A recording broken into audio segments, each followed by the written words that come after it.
ছাত্র জনতার অভ্যুত্থানের মুখে বাংলাদেশ ছেড়ে ভারতে আশ্রয় নেওয়া সাবেক প্রধানমন্ত্রী শেখ হাসিনার সঙ্গেই দেশে ফিরতে চান সাকিব আল হাসান। আন্তর্জাতিক বার্তা সংস্থা রয়টার্সকে দেওয়া এক সাক্ষাৎকারে তিনি জানিয়েছেন যে তিনি অবিলম্বে নিজের দেশে ফিরতে ইচ্ছুক। সরকার যদি তার নিরাপত্তার নিশ্চয়তা দেয় তবে তিনি হত্যা মামলা সহ সব অভিযোগের আইনি মোকাবেলা করতে সম্পূর্ণ প্রস্তুত। একই সঙ্গে দেশের মাটিতে নিজের বহুল প্রতীক্ষিত বিদায়ী টেস্ট সিরিজটি খেলার ইচ্ছার কথাও তিনি পুনর্ব্যক্ত করেন। সম্প্রতি রাজনৈতিক পট পরিবর্তনের পর শেখ হাসিনার ভার্চুয়াল সংবাদ সম্মেলনে যুক্ত হয়ে নানা সমালোচনার মুখে পড়েছিলেন সাকিব। রয়টার্সকে দেওয়া ওই সাক্ষাৎকারে সাকিব দেশের সাবেক প্রধানমন্ত্রী শেখ হাসিনাকে তাদের দলনেতা বা অধিনায়ক হিসেবে উল্লেখ করেন। তিনি বলেন, অধিনায়কের নেওয়া সিদ্ধান্ত অনুসরণ করা এবং তার নির্দেশনা মেনে চলাই তাদের মূল দায়িত্ব।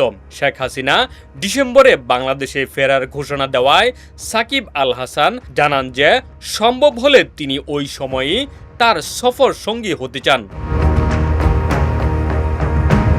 বর্তমানে শ্রীলঙ্কার ফ্র্যাঞ্চাইজি লিগে খেলতে গিয়ে সেখান থেকেই দূরভাষে রয়টার্সের সঙ্গে নিজের বর্তমান অবস্থা নিয়ে কথা বলেন সাকিব। নিজের বিরুদ্ধে নানা অভিযোগ প্রসঙ্গে সাবেক এই অলরাউন্ডার জোর দিয়ে বলেন যে তিনি কোনো ধরনের অন্যায় কাজ করেননি।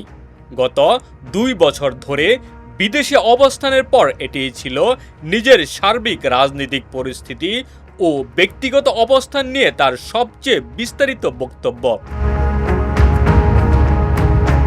শেখ হাসিনার ক্ষমতাচ্যুতির পর তার সরকারের অন্যান্য সহযোগীদের মতোই সাকিবের বিরুদ্ধেও বেশ কিছু ফৌজদারি মামলা দায়ের করা হয়েছে। এমন আইনি ও রাজনৈতিক জটিলতার কারণেই বর্তমানে সাকিবের স্বাভাবিকভাবে দেশে ফেরার পথ রুদ্ধ হয়ে পড়েছে। তিনি আশাবাদী যে উপযুক্ত নিরাপত্তা ব্যবস্থা পেলে তিনি দেশে ফিরে আদালতের যাবতীয় বিচারে নিজেকে নির্দোষ প্রমাণ করতে পারবেন।